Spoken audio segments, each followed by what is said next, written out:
Une moitié de l'espèce humaine est hors de l'égalité. Il faut l'y faire rentrer, donner pour contrepoids au droit de l'homme, le droit de la femme. Excellences, Mesdames et Messieurs, ces mots ne sont pas de moi et ils ne datent pas d'aujourd'hui. J'ai emprunté ces propos de Victor Hugo, datant de 1875, pour démontrer l'ancienneté, l'âpreté et la nécessité du combat commencé bien avant lui et que nous continuons de mener en ce XXIe siècle. En effet, aujourd'hui à Madagascar et en de nombreux endroits de la planète, l'autonomisation des femmes reste un défi. Cependant, nous avons progressé puisque la question du genre est désormais un débat plus qu'un combat. Il n'y a pas de conférences ou de politiques qui se tiennent ou ne s'élaborent sans l'aborder et c'est déjà une victoire en soi. Je voudrais que nous nous rappelions de ce que disait Simone de Beauvoir, qui a beaucoup fait pour la cause féminine, et je cite, « Rien n'est définitivement acquis, il suffira d'une crise politique, économique ou religieuse pour que les droits des femmes soient remis en question. Votre vie durant, vous devrez rester vigilante. » Fin de citation. Ainsi, soyons vigilantes et ambitieuses au sein de l'espace francophone.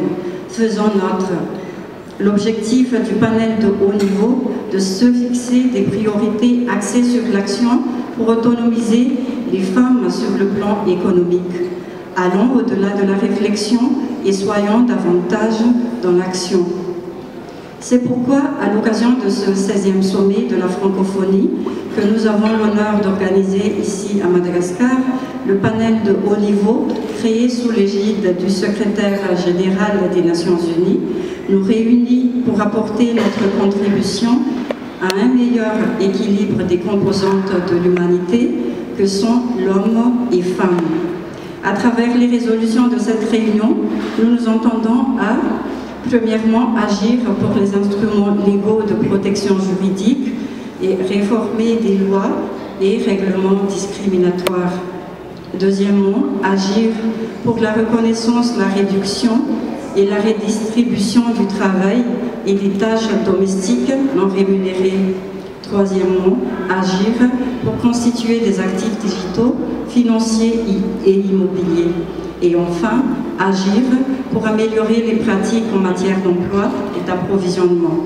À partir de là, nous renforcerons l'élan impulsé par d'autres initiatives globales pour les groupes identifiés par le premier rapport du panel de haut niveau en septembre dernier.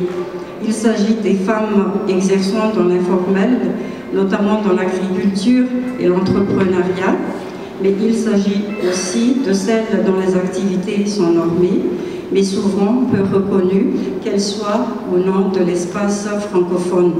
Le défi est donc commun.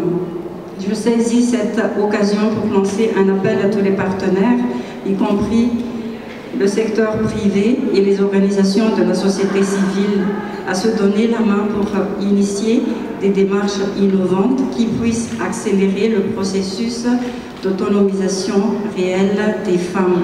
Et je pense plus particulièrement aux femmes du milieu rural.